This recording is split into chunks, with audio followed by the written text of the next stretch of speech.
Here we are, it's the home stretch getting ready for Yontif. Next week at this time we'll be busy putting on the final touches of koshering, getting the house ready and going into Shabbos, Erev Pesach.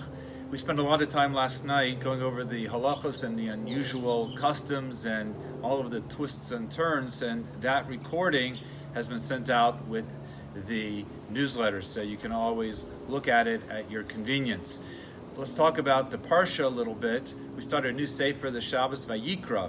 So at the very beginning of the Sedra, the pasuk says, Vayikra el Moshe, that Hashem called out to Moshe. There was the voice of Hashem, Vayidaber Hashem Elov me'ol moed lemor, and Hashem spoke to Moshe from Ohel Moed. Very interesting Chazal. Our sages tell us that the voice that came out of the Ohel Moed, the tent of meeting, was a very loud voice of Hashem, as it were.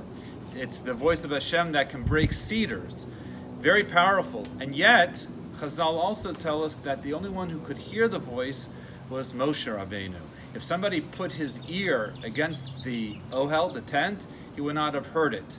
So how do we understand what the sages are telling us? That there could be a voice that is very loud, and you would think that any human ear would be able to detect it, and yet it was only Moshe Rabbeinu. So the Balei HaMusar say something which is very powerful, and it speaks to life in general, and probably it speaks a lot to what we've been through the past year and world events as they just seem to be going out of control. And that is, it's up to the recipient. The voice can be heard if you want to hear it.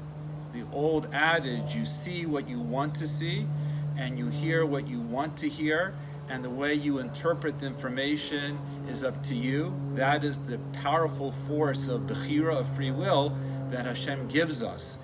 Moshe Rabbeinu wanted to hear the voice of Hashem.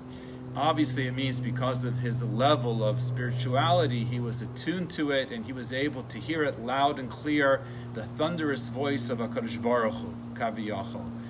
The rest of Bnei Yisrael were not on Moshe Rabbeinu's level. They were not able to hear it because on some, we have to say this, on some level, they were not as motivated, as committed to hear it. Meaning that there are voices that come out from heaven every day, and Hashem is speaking to us, but it's up to us to want to hear it.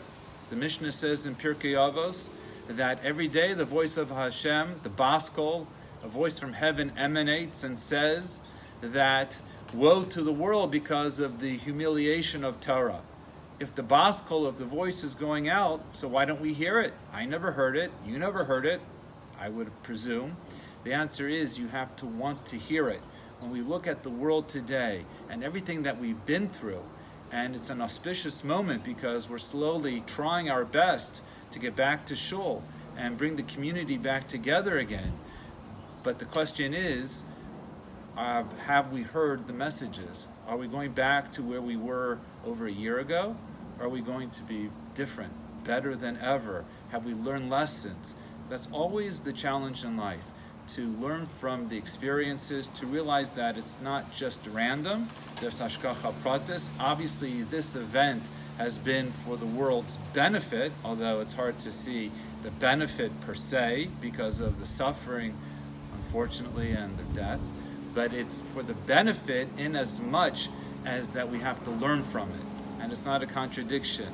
We mourn the losses and we feel terrible about the suffering, but we also have to be engaged and appreciate the messages. When we go back to shul, the davening should be more uplifted, our comportment, the way we treat each other, not to speak during davening, a different appreciation of what it means to be in shul. We missed it for so long. But that's just an example of learning from our experiences and seeing what you want to see and hearing what you want to hear. I wish everybody a good Shabbos, good luck with the final preparations for Pesach, and let this Pesach usher in the real Zman, the ultimate period, the season of redemption for the Jewish people.